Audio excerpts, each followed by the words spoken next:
Hi, I'm Elise. Grew up with a silver spoon, you could say, but never really cared for it. I always felt more at home helping out at the charity than sitting in some board meeting. So, when my buddy Casey invited me up to a no-frills cabin in the mountains for the weekend, I was all in. Little did I know, this trip would turn my world upside down.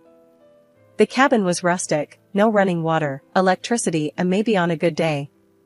Casey's crew was a mix, people from all walks, but Tom stood out. He was a manager at some small-time company, nothing flashy, but he had this easy way about him. The first evening was a hoot. We were all huddled around the fire pit, the cold mountain air biting at our noses, when Tom started showing his chops. He'd already gathered firewood by the time I arrived, and there he was, setting up the fire like it was second nature. "You ever start a fire before, Elise?" he asked with a smirk. "Only the figurative kind," I shot back, grinning. Everyone chuckled. Tom laughed. "Well, tonight's a good night to learn the literal kind, then." As the fire crackled to life, Tom took charge of dinner. We had a bunch of random ingredients, and I swear the guy was a magician.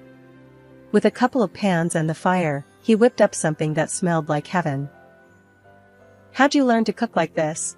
I asked, genuinely curious as I watched him stir the pot. "Mom was a chef," he replied without looking up. "Picked up a thing or two watching her." "You cook?" "Only if pouring cereal counts." He chuckled, stirring the pot. "Guess we won't starve this weekend." Dinner was a blast. The food was simple but delicious, and the company was even better. We all told stories, laughed, and the hour slipped by like minutes. Tom was the life of the party, but not in an over-the-top way. He just had this vibe that made you feel like you were in the right place. Later that night, as we sat by the fire, the group thinned out, heading to bed, and soon it was just Tom and I, the crackle of the fire keeping us company. "So, Elise, what brings someone like you out here?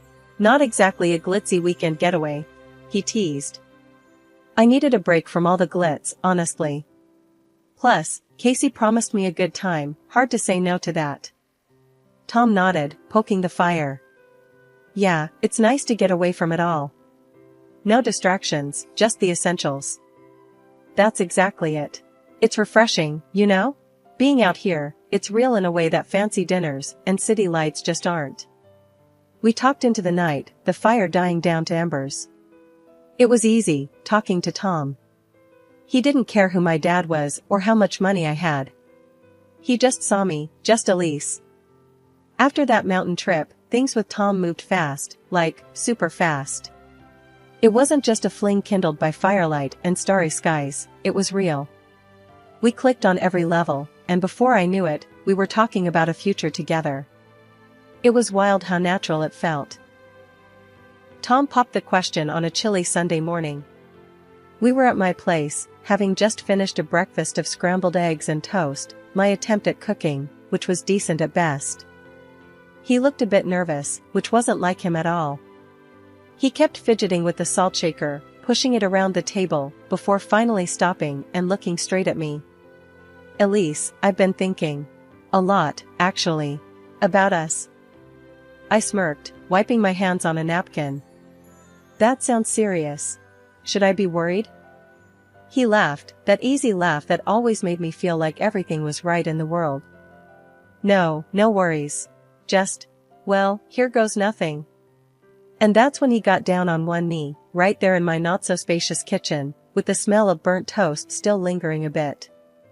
"Elise, will you marry me?" It was so straightforward, no frills or dramatic gestures, just him and me, and a simple question that felt like the biggest thing in the world. I didn't even hesitate. "Yes, Tom. Of course, yes." Fast forward to meeting his parents, Martha and Joe. We drove up to their house, a cozy little place with a garden out front that looked like it took more than a bit of work to keep up. Tom had told me they were simple folks, nothing fancy about them, and he wasn't kidding. Martha opened the door, and her smile was as warm as a summer day. "Tommy. And you must be Elise. We've heard so much about you."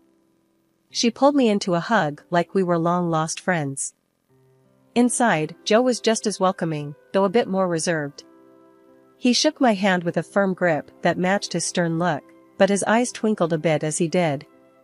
Good to finally meet you, Elise. Tommy's told us a lot. We sat down to dinner, and that's when the real conversation started.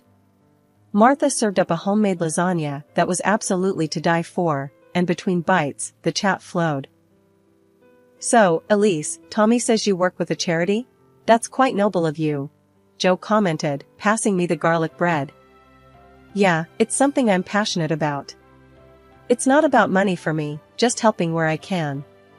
I replied, trying to sound as down-to-earth as possible. Martha chimed in, her voice full of curiosity. That's wonderful, dear. It's rare to see young folks so dedicated to good causes these days. The dinner moved on to lighter topics, but as we were clearing the table, Tom's mom pulled me aside. Her tone was a mix of sincere and something else, maybe caution. Elise, we're just simple people here. Tom's happiness is what matters to us. You make him happy, right? I was taken aback a bit by the directness. Yes, Martha. Making each other happy is what we're all about. She nodded, seemingly satisfied with that answer, and patted my hand. Good, good. Just keep that boy smiling. As Tom and I left later that night, I couldn't help but feel like I'd passed some kind of test. But more than that, I felt an immense pressure lift off my shoulders. His parents weren't just okay with me, they genuinely seemed to like me. Introducing Tom to my parents was a different story. Dad's always had this way of sizing people up, and Mom's no pushover either. They were polite, sure, but there was a stiffness in the air. Dad gave Tom the kind of look that could either warm you up or freeze you solid, depending on his mood. So, Tom, Elise tells us you manage a small team. Dad started during dinner, his voice casual, but with an edge that could cut glass. Tom handled it well, though. Yes, sir. It's a modest operation, but we get the job done. I enjoy the challenge. Mom watched quietly, her eyes sharp but not unkind. That's good to hear. Elise has always been driven to make a difference. We hope you two support each other. They made their point without making a scene. They were cautious, maybe even a bit skeptical, but they didn't object. They just wanted me to be happy, and that was enough for them to give us their blessing. So, we got married, and moved into this cozy, modern apartment downtown that Dad helped us secure. It was a big step, starting a new life together in a place that was all ours, well, sort of. But it felt right, like the beginning of something truly great. Living in our new apartment was like a dream at first. Tom and I had space to ourselves, decorating it with a mix of his taste and mine, nothing too fancy, but cozy enough for both of us. It was our little world. But soon, visits from Tom's parents, Martha and Joe, became more frequent. At first, I thought nothing of it, they were family after all. It started innocently enough. I wanted to make a good impression, so I bought a few nice things for their home, maybe a new coffee maker or some fancy kitchen gadgets. One Sunday, they came over for lunch, and I showed them the espresso machine I'd picked up for them. Martha's eyes lit up. Oh, Elise, that's too much, she exclaimed, but her hands were all over it, checking every button and feature. Joe grinned, patting my shoulder. You're spoiling us, Elise. What have we done to deserve this? I laughed it off. It's nothing, really. Just saw it and thought of you guys. That should have been the end of it, but it wasn't. The next time they came over, Martha pulled me aside, her voice low. You know, Elise, our TV has been acting up. Nothing like your lovely flat screen here. I caught Tom's eye, looking for some kind of sign, but he just shrugged slightly. I didn't mind helping out, so I nodded. Sure, I'll look into it for you. It wasn't long before I found myself buying them a new TV. It felt good to make them happy, and their thanks were always effusive, almost too much. But then, the requests started to get more specific. We were having dinner at their place when Joe brought it up. Elise, you've been so kind with the gifts. There's actually something specific we've been needing. Our old mattress is just killing our backs. I glanced at Tom, who seemed uncomfortable, but said nothing. I sighed, a bit of annoyance creeping in. Okay, send me the details, and I'll see what I can do. From there, it spiraled. Every visit or call seemed to come with a new hint or outright request. Elise, you know, the winter's coming, and our house could really use some new insulation. Or Elise, have you seen those new smart fridges? They're fascinating. Each time, I felt a bit more used, but I pushed those feelings down. They were Tom's parents, after all, and I wanted to keep the peace. The morning I found out about my dad's company going bankrupt was like any other, until it wasn't. I was sipping my coffee, scrolling through the news on my phone, when the headline hit me like a ton of bricks. I remember the cold feeling in my stomach as I read about the financial troubles, the bankruptcy filings, everything tumbling down. I called Dad immediately. His voice was calm, but I could hear the strain behind it. Elise, it's bad. I didn't want to worry you until I had to. I was shocked. But, what's going to happen now? What about us? We'll get through it, sweetheart. But things are going to change. You might need to tighten up a bit until we figure things out. The reality of it didn't hit until I had to break the news to Tom. He was getting ready for work, and I caught him just as he was about to leave. Tom, we need to talk. It's about my dad's company. He frowned, sensing the seriousness. What's up? Something wrong? I took a deep breath. His company went bankrupt. It's all over the news. We're going to have to make some big changes around here. Tom's reaction was a mix of concern and disbelief. Wow, I mean, are you okay? What's going to happen with the apartment? And everything else? I don't know yet, I admitted, feeling lost. We need to figure things out, but we'll probably have to move somewhere cheaper. Cut back on a lot of things. The following weeks were a whirlwind of adjustments. We started looking for cheaper apartments, cutting down on all our expenses. It was during this time that I noticed a shift in Tom's demeanor. He became quieter, more distant. One evening, as we were going over our budget, he snapped. Can't believe we have to count every penny now. This isn't how I thought things would be. I was taken aback by his tone. I know it's tough, but it's not like I planned any of this. We just have to deal with it together. Yeah, well, it's easy for you to say. You've never had to worry about money before, he retorted sharply. His words stung, and I felt a rift growing between us. But things got even worse when we had to move in with his parents. The welcome was warm at first, but the house felt smaller with each passing day, cramped and filled with tension. Martha and Joe's attitude started to change too. Martha joined in one day when I was doing the dishes. Elise, maybe you should cut back on the hot water. Bills aren't cheap, you know. Her words were casual, but they cut deep. Of course, Martha. I'll make sure to be more mindful. Living there became a daily reminder of our situation. The comments about saving money, about how we were now dependent on them, chipped away at my pride and my relationship with Tom. Feeling the pressure, I finally decided to leave the charity foundation and picked up a job. But even with the extra income, it wasn't enough. Tom's patience wore thin, and his temper grew short. One night, after a particularly tough day, he exploded. Can't you see we're drowning here, Elise? And all you do is add to the weight. I was stunned, tears stinging my eyes. I'm trying my best, Tom. It's not like I want this life for us. His parents were no help either. They started seeing me as a freeloader, someone just taking advantage of their goodwill. At dinner, Joe would pass snide remarks. Hope you appreciate this meal, Elise, since you're eating our food in our house. Each word was a jab, each look a reminder that I was an outsider now. It was clear I was no longer a daughter-in-law, but an unwanted guest who had overstayed her welcome. Martha's birthday was supposed to be a small family celebration at a nice local restaurant. Just me, Tom, and his folks. A chance to put aside the tensions and just enjoy a meal together. That's what I thought anyway. We got to the restaurant, and it was fancier than I expected. I felt a bit out of place, but I tried to keep up a good face for Tom's sake. We all sat down, and the waiter handed out menus. I noticed right away that mine looked different from everyone else's, a lot thinner. When I opened it, it was clearly some sort of budget menu. Confused, I looked up, catching Tom's sneering glance. He quickly looked away, not wanting to meet my eyes. "What's this?" I asked, holding up the flimsy menu.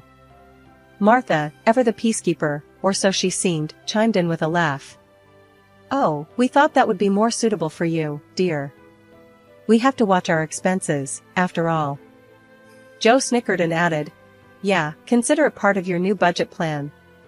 No room for the fancy stuff anymore." I felt my cheeks burn as I looked down at the options, just some salads and a soup. Meanwhile, they were all eyeing the steaks and seafood dishes. The waiter came around to take our orders, and as each of them ordered dishes with prices that made my head spin, the sting grew sharper. When it came to my turn, I could barely speak through the lump in my throat. "Just the soup, please," I muttered, wishing I could disappear into my seat. As the dinner went on, their jokes and laughter about their lavish meals felt like jabs. I tried to keep up some semblance of dignity, but then Tom dropped the real bomb. "Enjoy your simple dinner, Elise. You know, since you're more of a freeloader these days," he said, laughing like it was the funniest joke in the world. The table erupted in laughter, but it sounded cruel to my ears. I couldn't hold back anymore. "Funny you should say that, Tom," I snapped, my voice rising despite myself. "You didn't seem to mind my freeloading when I was footing the bill for dinners like this, or buying your parents whatever they asked for." The laughter stopped abruptly. The restaurant had gone quiet, and I realized we'd attracted the attention of other diners. Some even had their phones out, capturing this lovely family moment. Joe's face went red, and Martha's mouth snapped shut. Tom just stared, his smirk fading. "You know what? This isn't funny. Not at all," I continued, my voice shaking. "You enjoyed my generosity when it suited you. But now, when I'm down, this is how you treat me? Like I'm less than you?" Nobody had an answer. They just sat there, the color draining from their faces as they realized just how public our confrontation had gotten. "I think I've had enough birthday celebration for one night," I said coldly, pushing back from the table. I didn't wait for a response. I just walked out, the sound of my heels sharp against the restaurant floor, leaving them to their expensive dishes and their newfound silence. I drove straight to my parents' house, the place I'd always considered my true home. It was late when I arrived, but they were still up, probably sensing that something was wrong. I found my dad in the living room, reading, and my mom was there knitting something that looked like it was meant to be a scarf. The moment I stepped in, they both looked up, concern etching their faces. "What's wrong, Elise?" my mom asked right away, her knitting needles pausing midair. I sighed, feeling the weight of the last few weeks finally starting to lift as I began to explain everything. From the financial troubles with Dad's company to how things had turned sour with Tom and his parents. Dad's brows furrowed as he listened. "They did what at the dinner?" he asked, his voice rising slightly in disbelief and anger. "It was awful, Dad," I admitted, my voice cracking a bit from the stress. "They basically called me a freeloader in front of everyone at the restaurant." Tom laughed along with his parents. Mom shook her head, setting her knitting aside. "That's no way to treat family, or anyone, for that matter." Dad got up from his chair, his expression stern. "You know, I always had a feeling that boy and his parents might turn out to be trouble. They seemed a bit too eager when things were good." I nodded, sinking down onto the couch. I guess I wanted to believe the best in them. I was wrong. The next day, I made the decision to leave Tom for good. I went back to our shared apartment, well, his parents' house now, to gather my things. I wasn't sure what to expect, but I knew I had to be firm. Tom and Martha were there when I arrived. The air was thick with tension as soon as I stepped through the door. "There she is, the impudent girl who made a scene at the dinner," Martha muttered loud enough for me to hear, her tone dripping with disdain. I ignored her and headed straight to the bedroom to pack my things. Tom leaned against the doorway, watching with a grin as I folded my clothes and placed them into boxes. "You know, I was thinking of preparing the divorce papers." Come back in a week to sign them. His words were meant to sting, but I felt a strange sense of relief instead. That's fine. I'll be here. Dad had some news when I got back. Elise, about the company. I've managed to sort out some of the mess. We're not out of the woods yet, but there's a plan. That bit of news lifted my spirits further. Really, Dad? That's great. A week had passed since I promised Tom I'd be back to sign the divorce papers. Tomorrow was waiting for me in the living room, papers laid out on the coffee table, his expression indifferent. Without a greeting, he just nodded towards the documents. Here they are, he said, his voice devoid of emotion. I didn't say a word, I just took a seat and started signing.